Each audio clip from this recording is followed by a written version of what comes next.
ndichifundo nane Yesua ndichifundo nane ali wanditsotsa yapa wandiyika yapa apa takubweresani nkhani zosiyanasiyana kuchokeranso ku mapeji osiyanasiyana. Iyi timati breaking news. Ehetu zachitikatu tsopano. Kodi mwamva zimene zachitika? Okay, chabwino. Apatu ndiyeno ife nkhani imene tabwera nayo ikuchokera ku National Publications Limited. Akuti chimwendo watuluka. Kodi mwamva? Ndetu apa a Joyce Banda nawo akulankhula nkhani zawo. Kodi zimene zimunamvera nkhani za Joyce Banda. Iyi ndetu apa ndeno kwabweranso makamakatu akuti an association, the Association of Peace Persons with Albinism in Malawi akuti apam yo watu alemba nkhani. Kodi mwamva? Iri kwamba sochilika mpungwepungwetu sodabwitsatu kwambiri zimene zichitika mdziko muno. Ndipo apa tamvanso nkhani ya Gangata. Kodi Gangata mwamva zimene achita? Okay, ndi nkhani zosiyanasiyana zimene ife tufati kupatsireni akuti zachitika kumeneko. Ndipo Times yalemba nkhani zosiyanasiyana apa. Okay, tatiyeni ife tiyambe ndi nkhani imene alemba a Times akuti the High Court has ordered the Richard Chimwendo Banda be released immediately. He sought judicial review before Justice Kenyatta Nyirndo. Akuti lero kuti Kenyatta Nyirndo amene ndi munthu wamkulu kwambiri Malawi muno.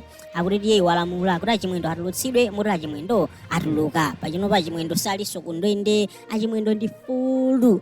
Ndi zimene apa Times yalemba. Anthu ambiri akudabwa kuti kodi izi zachitikiranji. Ndiye tamvani zimene akulankhula anthu. Akuti devil is a liar. Ena alemba choncho akuti Satana ndi wabodza. Ndipo ena akuti they will arrest him again once he steps out of court.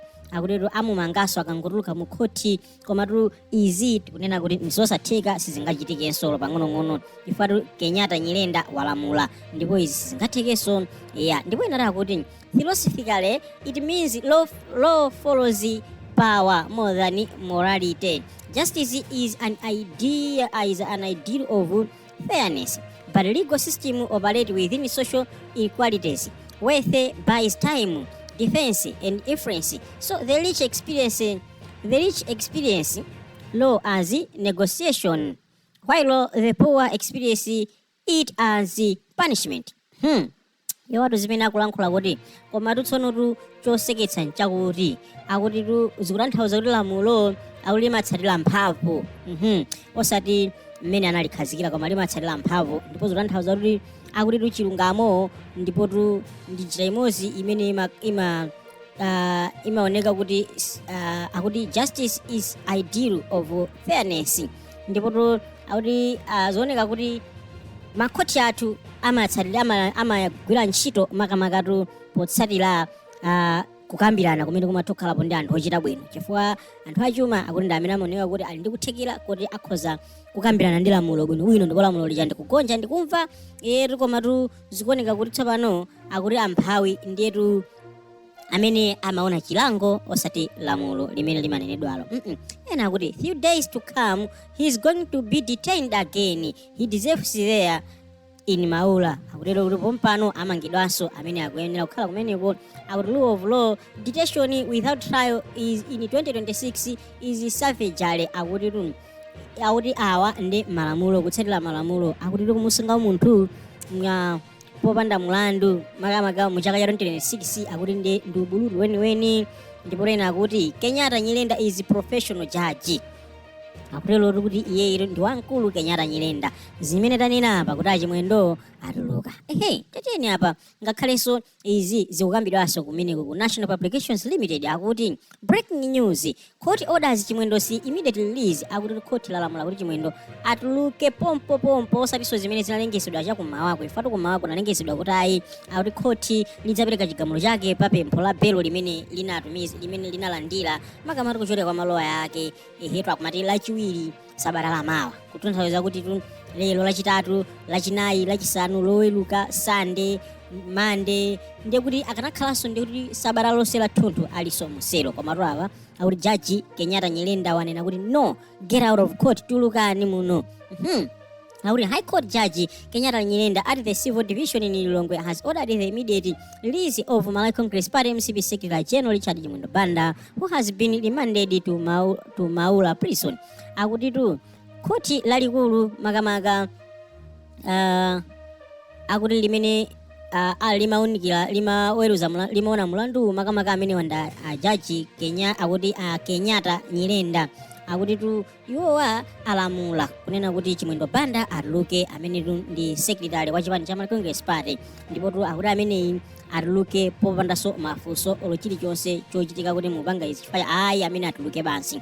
Ndipo akunena kuti it comes after Nyirndo Banda through his lawyer George Jefferson Kazipatike sought permission to apply for judicial review against the Status Acts and omissions in detaining and continuing to detain him beyond the mandatory statutory remand period.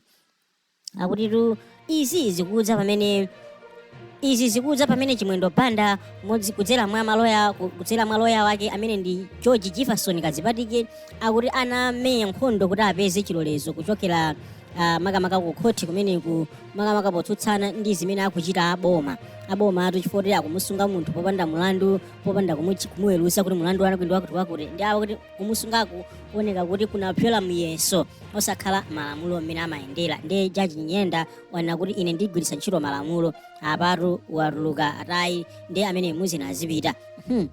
Judge Nyirndo in his ruling has said the granting of permission for judicial review shall also operate as interim reliefs, particularized as a stay of remand warrant issued by the Chief Resident Magistrates Court at Lilongwe on 15th December 2025.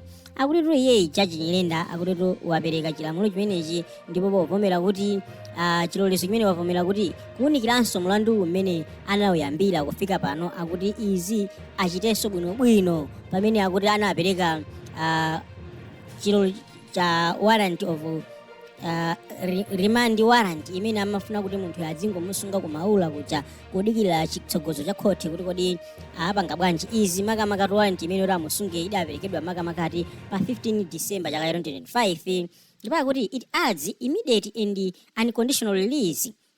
Ndipo akuti iyeyo Nyirndo wanena kuti tuluka mosayang'ananso kuti ayi pakhaleso chani pompano atuluke pending the hearing and determination of the said inter partes applications for interim relief. The claimant shall be immediately and unconditionally released from custody. The continued deprivation of his liberty being unlawful, unconstitutional, and in violation of his fundamental rights, including his right to personal liberty and due process of law. Akuti izi zikutsatira makamaka kufanana kuti Judge Nyirndo wanena kuti akufuna aoneso bwinobwino makamaka milandu imene kapena kuti makalata amene maloya wake adalemba, ndipo kuti nkhani ayifufuze bwinobwino komanso aonikira kunena kuti iyeyi atuluke popandanso kufufuza kuti kodi mutu atuluke chifukwa chani, kuti ayidikirani tilembe chani tisaine chani. Ayi, koma ameneyo angotuluka mungomutsigulira adzipita chifukwa zikuonekanso kuti izi zikugwirizana ndi kuti iye anadandaula kuti akuphwanyidwa ufulu, akusungidwa mopanda lamulo, mophwanya malamulo, zimene zikusonyeza kuti ufulu wake ngati munthu kapenanso kuti ufulu wake ngati munthu sudasamalidwe ndipo malamulo aphwanyidwa pamene angomusunga munthuyu popanda kumutsigula mulandu. Akuti pending the hearing of determination of said inter partes application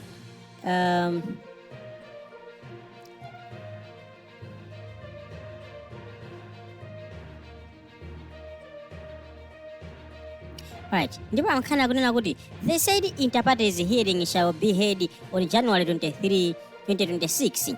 Akuti kumvanso kwa mbali zonse za milandu iyi makamaka mbali ya boma komanso mbali ya Nyirndo akuti kudzachitika akuti pa 23 January chaka chino cha 2026.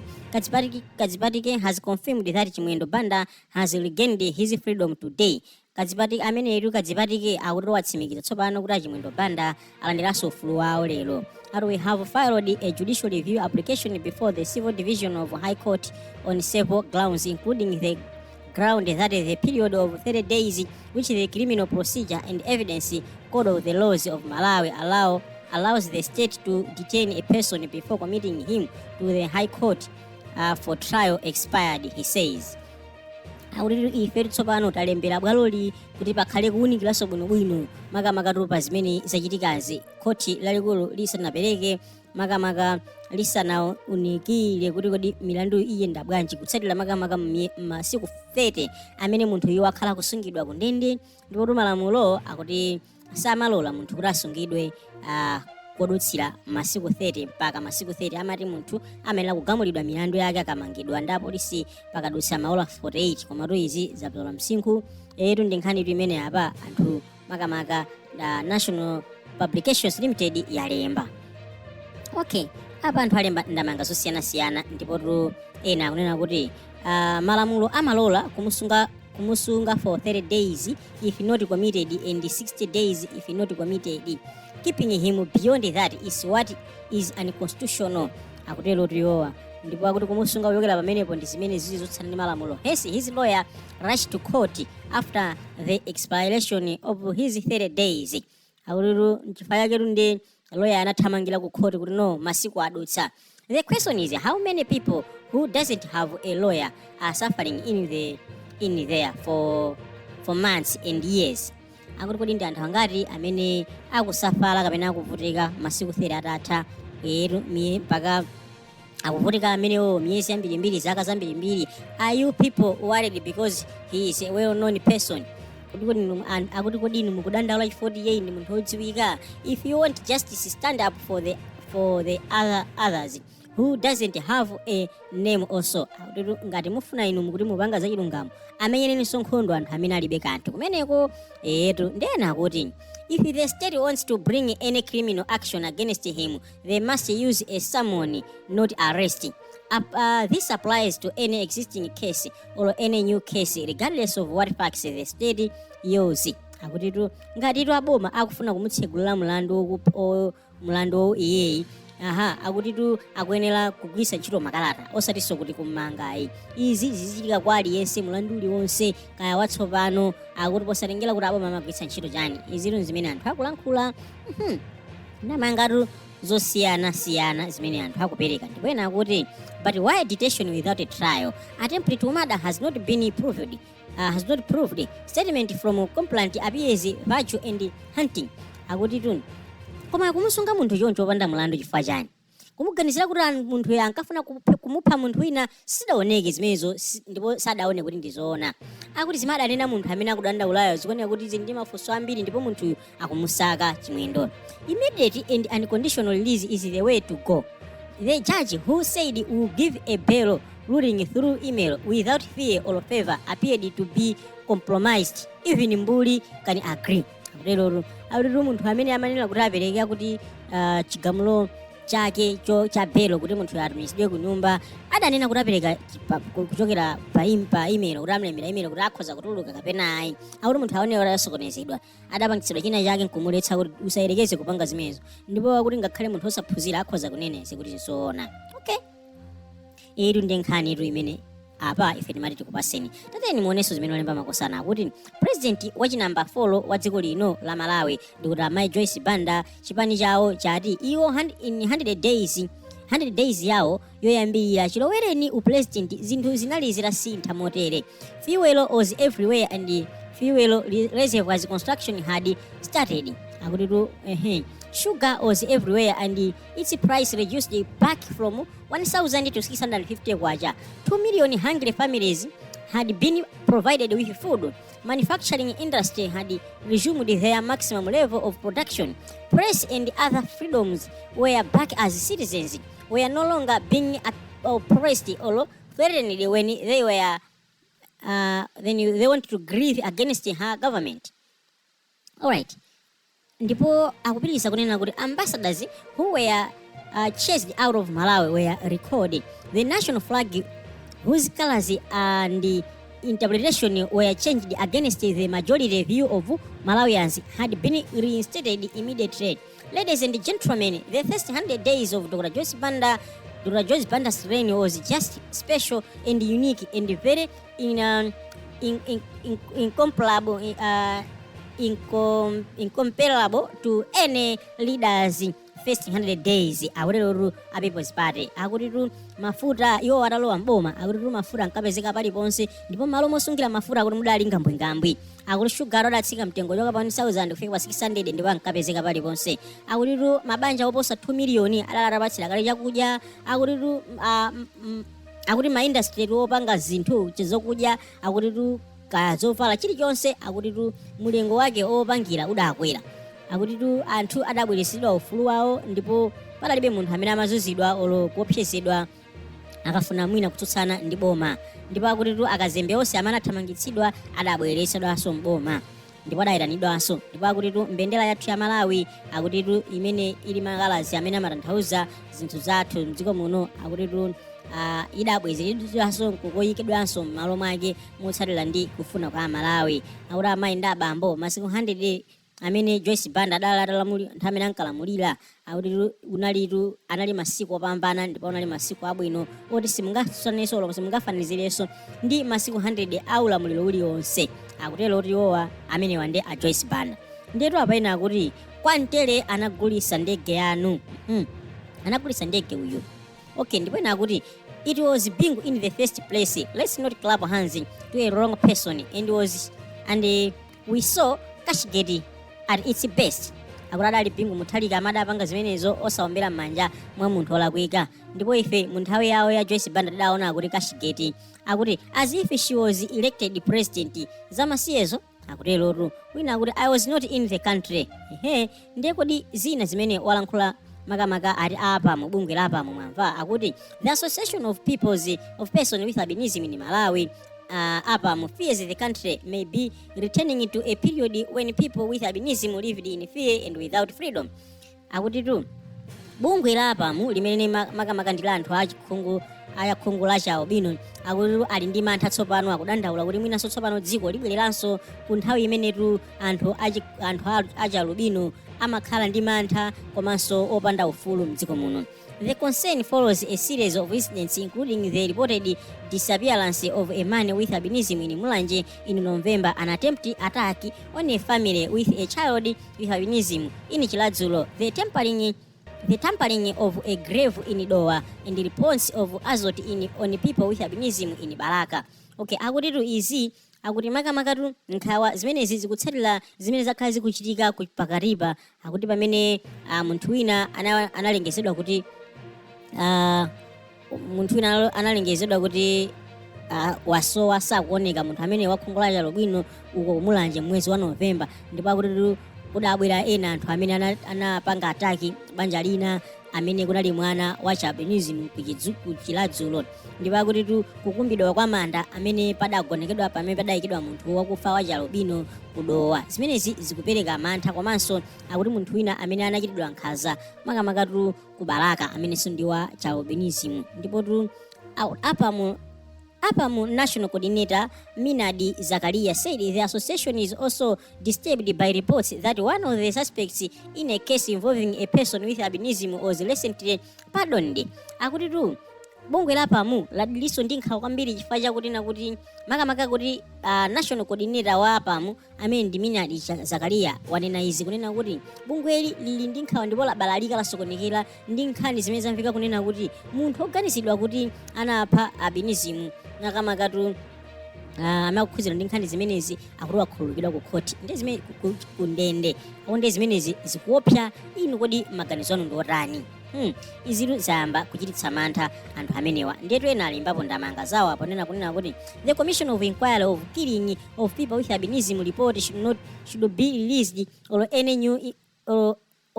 new inquiry should be done again. This issue should not be used by politicians and other people to destroy or tarnish the image of others. When someone is in power, we hear this and that, and when another is in power, they say we are in power. Nothing like this is happening. What is that? Is this issue or a political capital of someone? Alright, akutero kunena kuti nkhani imeneyi akuti kufunika kuti ifufusidwe, akuti ripoti limene ananena kuti panali kafukufuku wa anthu amene amapha makamaka albinism, akuti ripoti limene litulutsidwe kapena pakhalenso akuti kafukufuku wina pompano watsopano. Ndipo akuti nkhani iyi sikufunika kuti ipangidwenso nkhondo ndi anthu andale ayi, fora anthu andale amanamizirana kuti ayi inu mufuna kutonongera dzina pamene muli mu ulamuliro makamba izi pamene sizimayenera kutero ayi. Nkhani iyi ikufunikira iunikidwenso bwinobwino osakhala ndi anthu andale. Ena akuti returning of preventing barbaric acts, now those who were convicted in relation to such cases are said to be pardoned by powers that be scot free, set free they go, only the lose they are very pathetic. Lero kuti nthawi ya zochitika za nkhanza tsopano yabweranso, ndipo apa patu anthu onse amene amangidwa makamaka nkhani imeneyi akuti akukhululukidwa, ndipo ife akuti apa akuyendanso bwinobwino mwa ufulu zomvetsa chisoni kwambiri. Ena akuti osamazilowetsa ndale zinthuzi, it's not the government but crooked people, it's just a matter of respectful approach and not by that giving a bad picture. Take note that it might be the MCP followers doing that just to tarnish, to blemish the picture of this ruling government. Don't act as if you are ignorant in your approaches to sensitive matters. Akuti musazilowetse ndale zinthuzi osamanamizira anthu aboma yayi, mwina tunde anthu ena apadera komanso mwina ndi MCP angopanga izi pofuna kuyipitsa dzina la pa boma limene kulamulira pano. Musapange ngati mbuli, akutero kuti iwowa ndi nkhani zake. Mwamva zimene apanga Gangata. Akuti Minister of Natural Resources Alfred Gangata says the government will launch the 2025-2026 National Forestry season on 16 January 2026 at Mpata Primary School in Palombe District. The minister made the remarks in Lilongwe during a media briefing where he presented the National Forestry season. Akuti nduna yona zachilengedwe amene ndi Alfred Gangata akuti boma lidzakhazikitsa akuti chaka cha 2025 ndi 2026 National Forestry season, ndipo akuti pa 16 January chaka cha 2026 ku skulu ya Mpata, ku skulu ya primary ya Mpata ku Palombe. Ndipo akuti ndunayi yalankhula izi pamene imalankhula izi imapereka nkhanizi kwa tolankhani ku Lilongwe. Pamene imapereka kuti ayi tufuna ife tsopano tipange present National Forestry season. According to Gangata, this year's National Forestry season aims to plant 41 million trees seedlings on degraded land and forests. Akuti Gangata anena kuti chaka chino nyengo ino yadzala mitengo, akutafuna kudzala mitengo 41 million, ndipo mbewu zake akutafuna adzale makamaka m'malo amene nthaka idakololoka. Ndi he further expressed concerns over the increase in deforestation, saying the development exacerbates environmental problems including flood and the destruction of infrastructure. Iwo anapitiriza kunena kuti nkhawa zawo ziliponena kuti mitengo ikutha kwambiri zomwe zikubwerezetsa chitukuko m'mbuyo, ndipo akuti mavuto akukula kwambiri makamaka kusefukira kwa madzi komanso kuwonongeka kwa zinthu zimene zinamangidwa. Ndipo Gangata akuti this year's National Forestry season will be held under the theme Trees and Forestry for Community Resilience. Akuti chaka chino akuti mutu wakukhala kuti kubwezeretsanso mitengo madera komanso mopa afuna kubwezeretsanso mitengo madera imene idawonongeka. Zimene zoto zimene alankhula Gangata. Ndipo ena akunena kuti we hate our own mother language poor. Akuti timadana ife ndi chilankhulo chathu cha amayi athu. Ena akuti decent man udindo uliwonse ukukhalani bwana. Akuti munthu yoyo ngodalitsika. Ena akuti apa uzikalimbana ndi anyamata onyamula makala. Ena akuti ndikuona chapachisekopo kuti wajambula naye wajambulidwa. Akutero ojambula naye wajambulidwa. Ena akunena kuti maspichi olembedwa kumangowerenga. Nkhani ndi zimenezo. Ife tikumemena Malawi mupange like, mupange subscribe. Koma nkhani tikunena kuti achimwendo banda atuluka kundende, ndipo Alfred Gangata wapanga zimenezi. Nkhawa yakula kwambiri makamaka kwa anthu amene ali ndi khungu la Alubino chifukwa zayambanso kuchitika zija zomapha anthuzi. Tapangani like, tapangani subscribe.